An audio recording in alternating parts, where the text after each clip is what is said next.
Hi, today our group is going to be presenting on Chapter 8 from our textbook, which talks about motivations for control, conformity, or uniqueness. The country we are going to be presenting on is Brazil. Our group includes me, which I'm Anna. We have Jenna, Lauren, Lexi, and Mariana. To get us started, I'm going to be giving a brief introduction to Brazil so we can understand the context of the culture of Brazil to better understand the other details coming to follow. So, Brazil is a federation which is organized into 5 different geopolitical regions. When it comes to cultural diversity, Brazil is heavily shaped by European immigration and African slave trade. As for cultural adaptation, there is a heavy emphasis on conformity and adaptation to social rules, supported by the common Portuguese phrase "jeitinho brasileiro," which I could be butchering that or saying that incorrectly. However, I do think that's how it's said.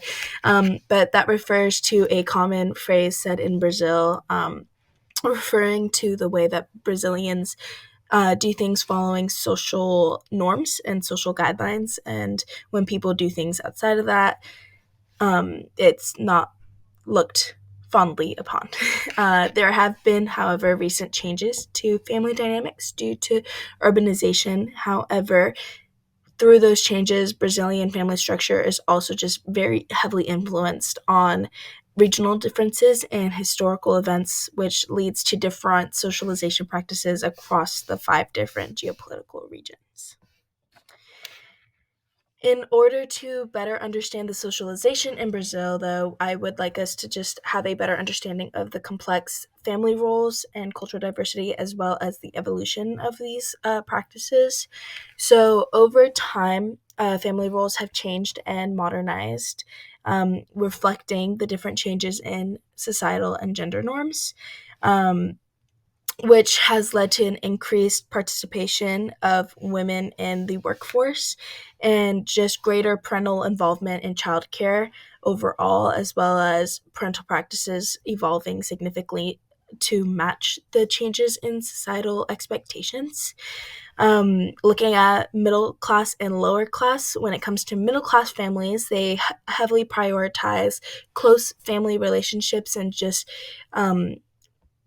understanding feelings within families, getting more emotional intelligence out of just understanding and growing relationships within families with one another. They foster high emotional expression as well as a healthy independence within their children, with an emphasis in preparing them for their futures, whether that be by participating in household chores or just getting them prepared for employment in the future. As for lower class families, children often take on domestic and caregiving responsibilities. We see that with older kids taking care of their younger siblings, or younger kids learning how to cook and clean at a younger age, just to be able to provide and help work it within the family. However, despite these economic challenges, families still heavily emphasize the children's development.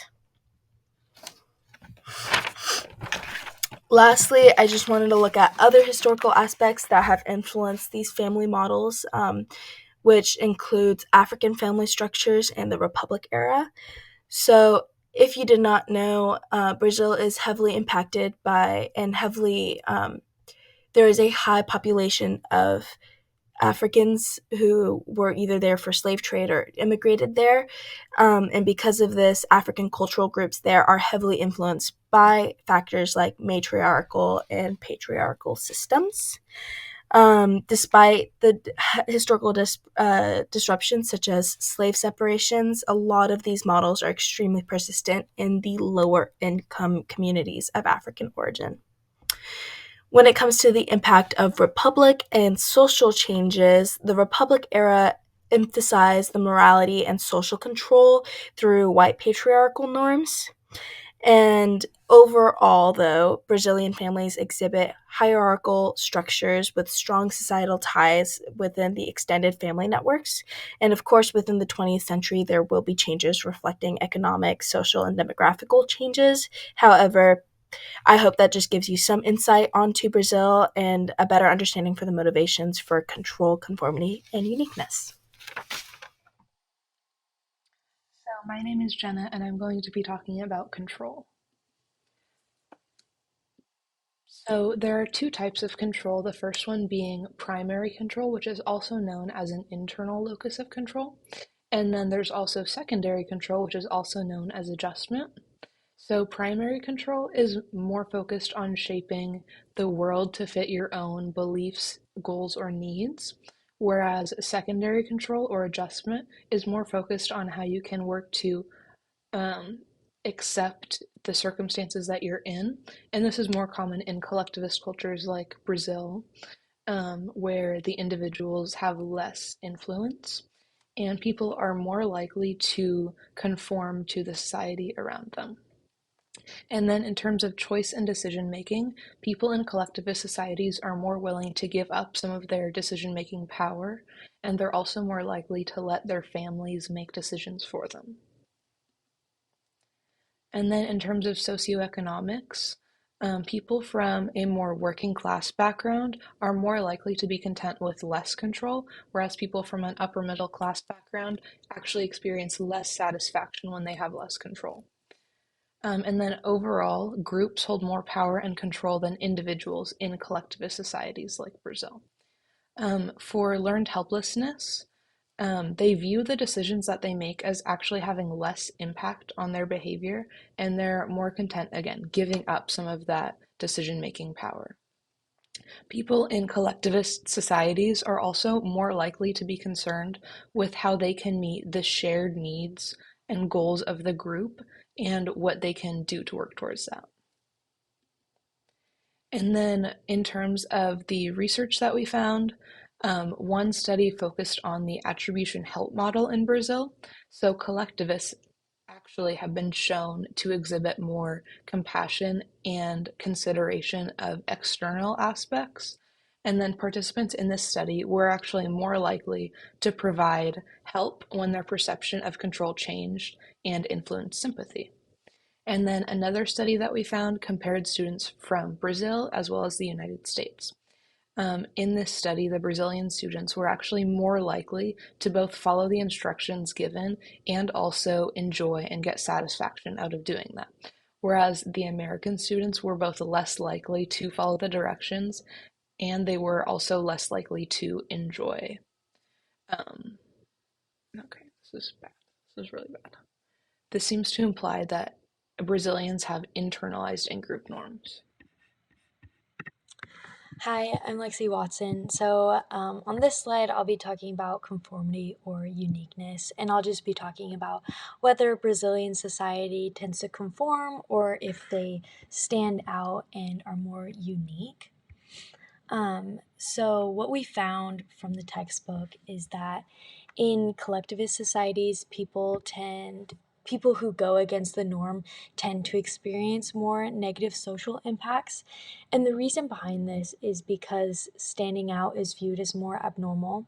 And so the members of the group are more motivated to stay close by conforming together. And this is how they maintain their relationships and create unity. Some research that I wanted to talk about is ASH's research. And this research just talks about the social costs of not conforming. And he found that in collectivist cultures, people who don't fit in tend to be disliked because they feel a strong obligation to their group members. And this makes them want to achieve harmony and a sense of belonging. Lastly, fitting in makes it easier for the people to maintain a strong relationship with their in group members. The next slide I wanted to talk about is just the research we found supporting the textbook in Brazilian cultures.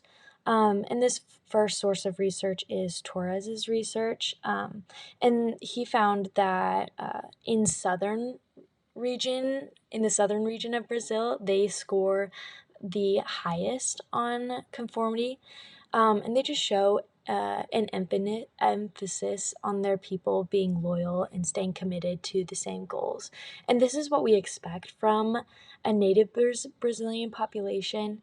However, in the north, there are some differences, but this could be a data issue because it is a more rural area. The next source of research I want to talk about is Denga's research, and they talk about gender roles and how men and women tend to participate differently in their roles and have a different perspective.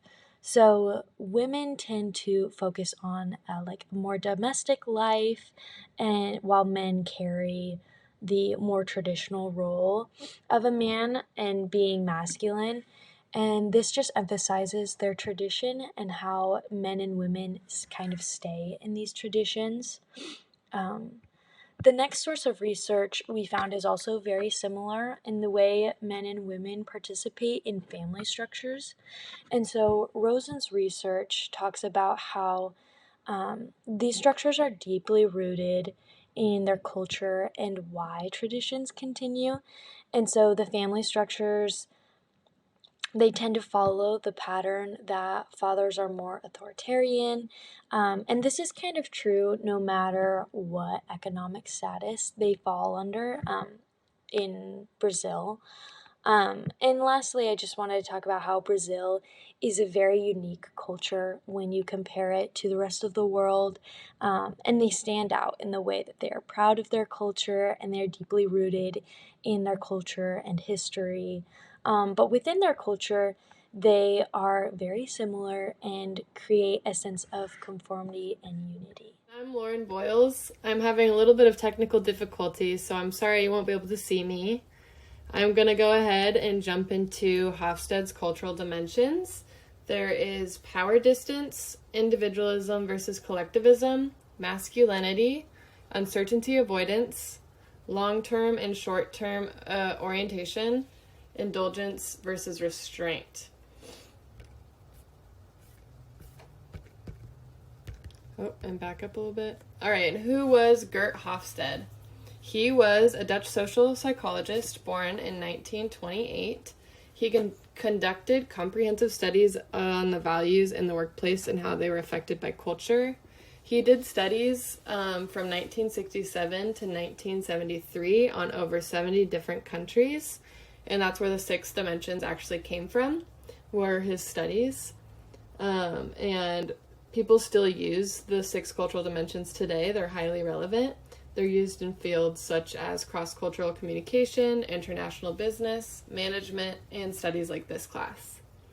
I'm going to jump into our first, which is power distance. This dimension deals with the fact that all individuals in society are not equal. It expresses the attitude of the culture toward these inequalities. Power distance is defined as the extent to which the less powerful members of institutions and organizations within a country expect and accept that power is distributed unequally. With a score of 69, Brazil reflects a society that believes in hierarchy, and it should be respected, and inequalities amongst people is acceptable. The different distribution of power justifies the fact that power holders have more benefits than less powerful in society. In Brazil, it is important to show respect to the elderly, and children take care of their elderly parents. In companies, there is one boss who takes complete responsibility. Status symbols in Brazil are very important in order to indicate social position and to communicate respect that should be shown. Moving on to individualism versus collectivism, Brazil scores 38, which means that in this country, people from birth onwards are integrated into strong, cohesive groups, especially represented by the extended family, including uncles, aunts, grandparents, and cousins, which continues protecting its members in exchange for loyalty. So family is very important to Brazil. Even though in the previous slide it said that there was a difference in authority differences, when it comes to family, they are definitely a collectivist culture. This is an important aspect in the working environment too, where, for instance, an elder or a powerful member of the family is expected to help a younger nephew to be hired at a job in his company. Stuff like that. And then moving on to masculinity, a high score in this for being masculine on this dimension indicates that society will be driven by competition, achievement, and success, with success being defined by the winner, best in the field, a value system that starts in school and continues throughout their whole life. And having a low score in masculinity, being more feminine on the dimension, means that the dominant values in society are caring for others and the quality of life. A feminine society is one where quality is the sign of success versus standing out in the crowd is not very admirable. The fundamental issue here is what motivates people, either wanting to be the best, which is masculine, or liking what you do, which is feminine. Brazil scores a 49, which is a very intermediate score on this dimension. Hi, I'm Ariana, and I'll be talking about uncertainty and avoidance. Uncertainty avoidance index is how society deals with the fact about not knowing about the future. It brings anxiety to them, and in different cultures, each of them find a different way to deal with this anxiety. Hostis has said that the extent to which the members of the culture feel threatened by ambiguous or unknown situations and have created belief and situations that try to avoid these is reflected on the score on uncertainty avoidance.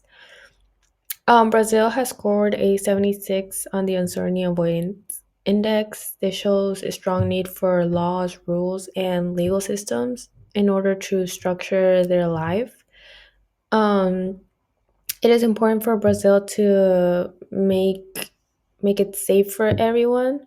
Hostis has said due to the high score in this dimension, Brazilians are very passionate and demonstrative people. Emotions are easily shown in their body language. The next one I'll be talking about is long and short term orientation. Hostis has said that it is how every society has to maintain some links with its own past while dealing with the challenges of the present and the future. Those who score low on this dimension prefer to honor their past traditions and norms while viewing the societal changes with suspicion. Those who score high take a more pragmatic approach. They encourage thrift and efforts to modern education as a way for them to get ready for the future. Brazil scores a 44 in long term orientation dimension, which is an intermediate score. Brazilians prefer to respect their past traditions and norms in their country, which now shows because it's contributed to the build of the unique identity of Brazil. They view societal change as more suspicion, but aren't against those changes if they are beneficial to the society. Next, I'll be talking about indulgence and restraint. Hostis defined this dimension as the extent to which people try to control their desires and impulses based on the way they were raised. Um, Weak control is called indulgence, and strong control is called restraint. Brazil scores a 59 in indulgent society. This shows the willingness for them to realize their impulse and desires in regard about their life, enjoying life and having fun. This shows that they have a positive attitude and show optimism. And here are our references. Thank you for watching.